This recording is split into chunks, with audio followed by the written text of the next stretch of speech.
Você já se perguntou se entendendo o mercado de bitcoins pode fazer você ir melhor no Enem? Por outro lado, se você entender como funcionou a crise de 29, pode fazer você ganhar mais dinheiro no mercado financeiro? E se eu te dissesse que a chave para entender esses dois pontos passa pelos juros compostos e não é nada de bicho de sete cabeças? Vem comigo que a gente vai entender agora como tudo isso funciona. Eu sou Jefferson G. Vigier e esse é o Conto Histórico. A crise de 1929 foi a maior da história do capitalismo. Em 24 de outubro daquele ano, a Quinta-feira Negra, a Bolsa de Nova York quebrou e levou à maior crise do século XX, levando a uma série de consequências gravíssimas. A Segunda Guerra foi a maior delas. Mas o que significa na prática quebrar a Bolsa de Valores? E por que esses resultados são tão profundos? Para começarmos a entender, precisamos voltar ao pós-Primeira Guerra Mundial. Com a Europa destruída pela guerra, os Estados Unidos abasteciam o continente, impulsionando um crescimento muito acelerado. Por isso, os anos 20 foram um período de grande crescimento econômico, infraestrutura sendo desenvolvida, salários aumentando, prosperidade para todos os estadunidenses. Com mais dinheiro em circulação, a população começou a buscar formas de investir seu dinheiro de maneira mais efetiva e mais lucrativa. Mas havia um pequeno detalhe. Com esse crescimento acelerado, o governo americano optou por uma política de incentivo ao crescimento, com juros baixos. Assim, investimentos em renda fixa passaram a render pouco e não eram mais atrativos para a população. Com isso, eles iniciaram uma busca por investimentos com rentabilidade mais alta, porém com riscos mais altos. Assim, eles passaram a buscar investir na Bolsa de Valores. A população apostava que esse crescimento continuaria indefinidamente, tornando assim os lucros exponenciais. Se nós compararmos esse cenário de 1929 com a crise que veio a acontecer em 2008, podemos ver padrões muito semelhantes. Dessa vez, o colapso veio por causa do mercado imobiliário. Os juros novamente estavam baixos e o preço das casas disparava. Com isso, as pessoas iniciaram um processo de comprar imóveis para vendê-los mais tarde com lucros altos. Algumas pessoas chegavam a hipotecar a sua casa para comprar mais imóveis. Eles compravam, alugavam e nisso eles iam se endividando cada vez mais. Qual é o problema disso tudo? Quando a bolha estoura, desencadeia um processo de falências seguidas de bancos ou de empresas que leva a uma crise de proporções globais. Tanto em 1929 quanto em 2008,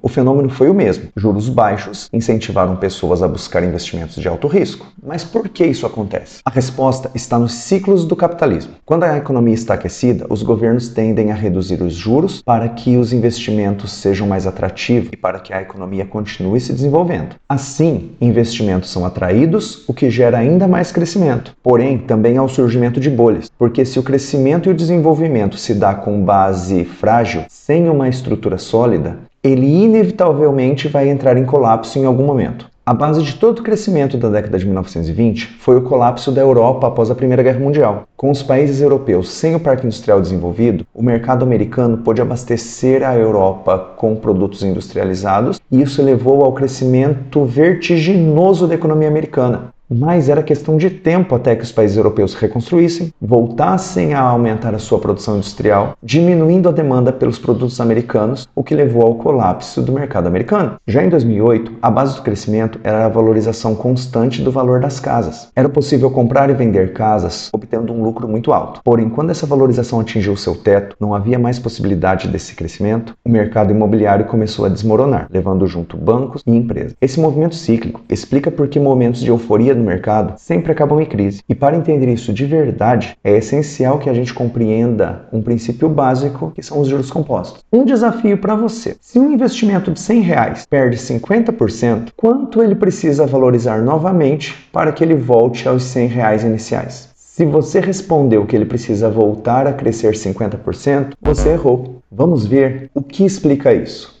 Então vamos lá. Se o investimento inicial for de R$100, e eu tiver uma queda de 50%, basta a gente calcular qual o valor de 50% de R$100. Já que 50% de R$100 são R$50, R$100 menos 50 igual a R$50.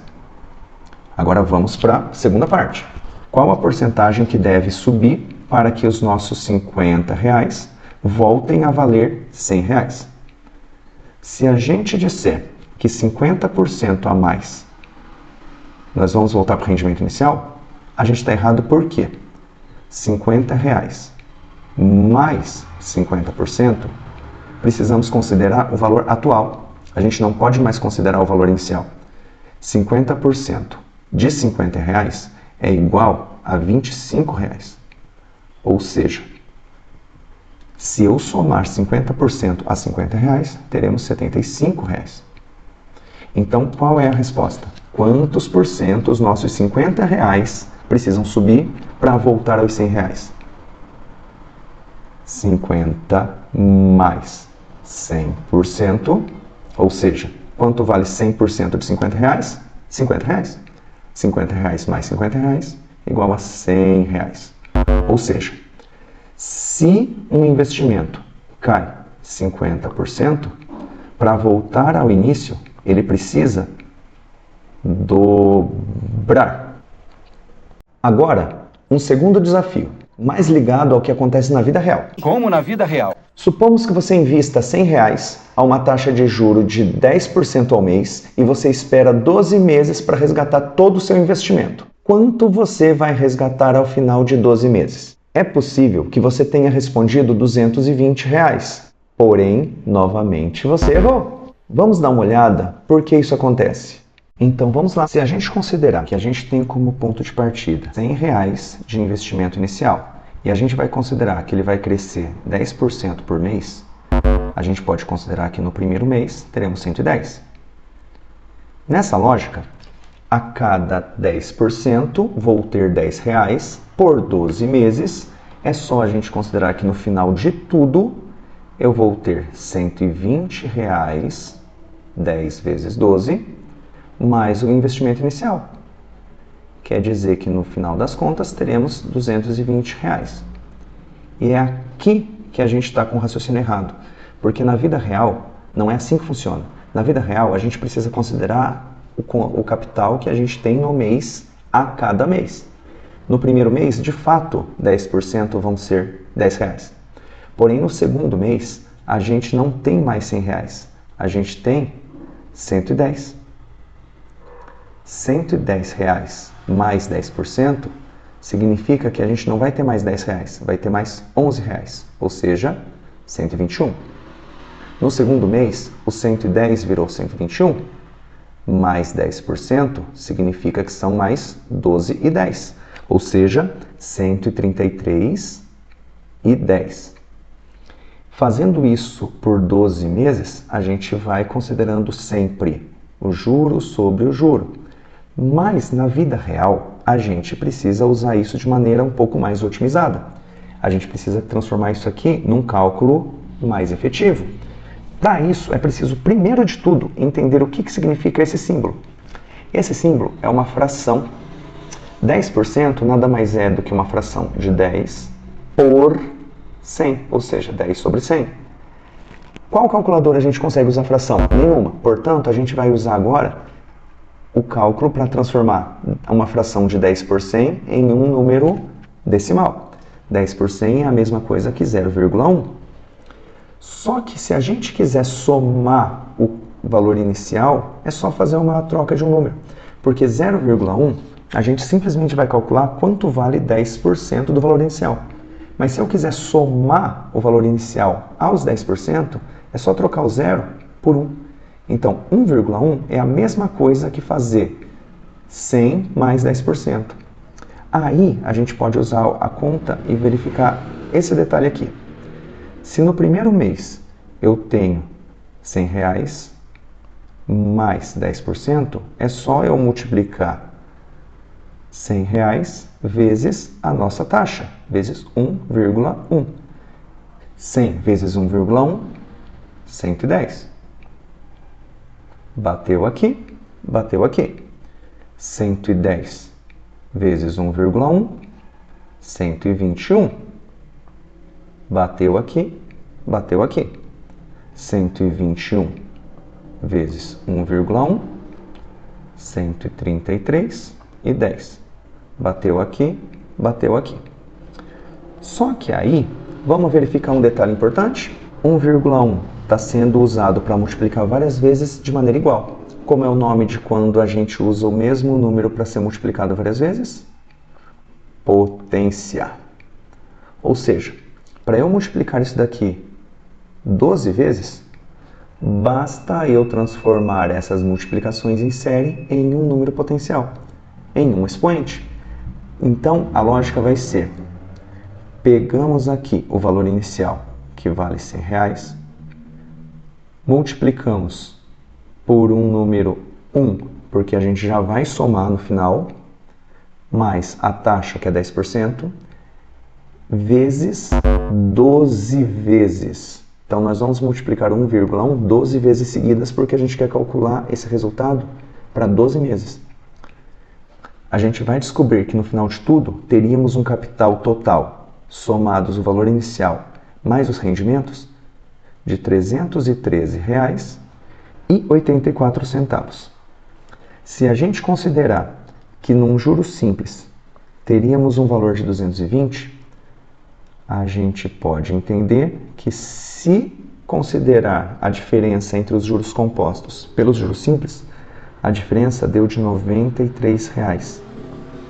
Ou seja, não importa se for dívidas ou se for investimentos, juro sobre juro tem um fator de elevação exponencial, é o efeito bola de neve.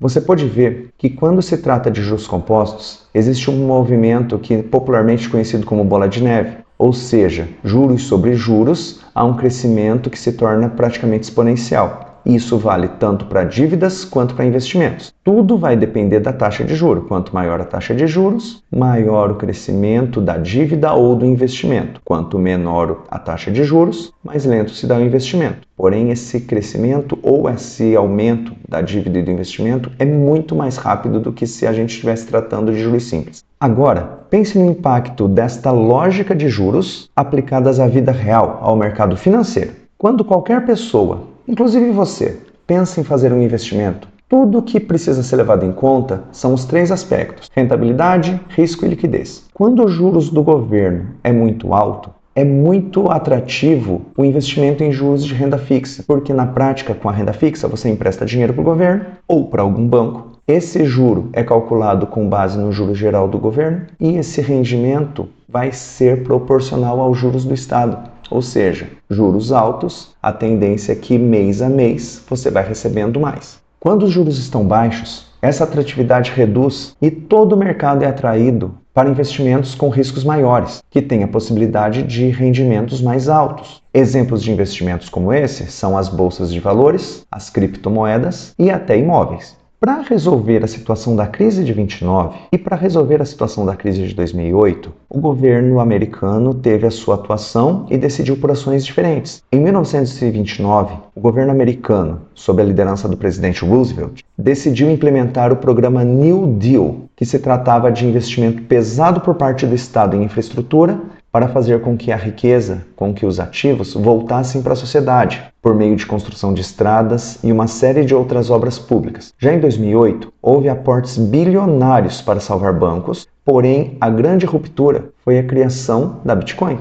A proposta da Bitcoin era ser uma moeda digital, descentralizada e sem o controle nem de bancos e nem de governos, formada por blockchain, uma espécie de códigos que faz com que essa moeda seja segura.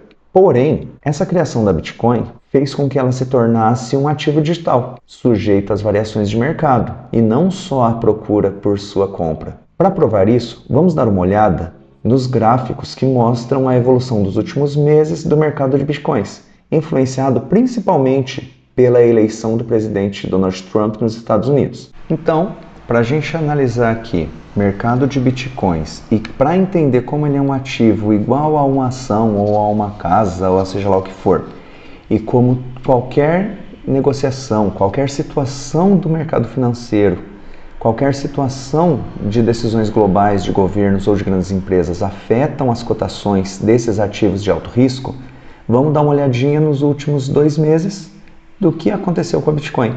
Dá uma olhadinha aqui. Dia 5 de novembro aconteceu a eleição do Donald Trump. Então dá uma olhada que aqui embaixo a gente marca o dia da eleição e houve uma grande valorização, o que nos próximos dias foi se confirmando até chegar num topo aproximado. Quando houve a eleição, o Bitcoin era negociado mais ou menos na casa de $70 mil. Passados alguns dias da eleição, confirmado que Donald Trump ganhou, foi rapidamente, em questão de 9 dias, para 97 mil dólares. E esse valor continuou subindo à medida que se aproximava a data da posse do Donald Trump, porque haviam especulações a respeito de políticas que iam envolver o Bitcoin no governo do Donald Trump. O mercado desce, o mercado sobe, o mercado desce, o mercado sobe, dentro ali do período de fim de ano e início de ano. À medida que a data da posse do Donald Trump foi se aproximando, por mais que deu um recuo aqui na casa de 89, no dia da posse, o Bitcoin foi negociado num topo histórico de 109 mil dólares. Porém, as notícias ligadas às primeiras medidas do Donald Trump, que não mencionaram o Bitcoin e não foi usado como uma reserva nacional, fez com que o preço voltasse a despencar. E hoje, dia 10 de fevereiro, a gente está aqui com o valor do Bitcoin na casa de 97, 96 mil dólares. Portanto, alto risco. Compra-se com preço baixo, vende-se com preço alto. Mas o que garante que o investidor, você, eu ou qualquer investidor profissional, vai encontrar o fundo ou vai encontrar o topo? É aí que está o contexto de alto risco. Potencial de ganhos altos, riscos de prejuízos reais.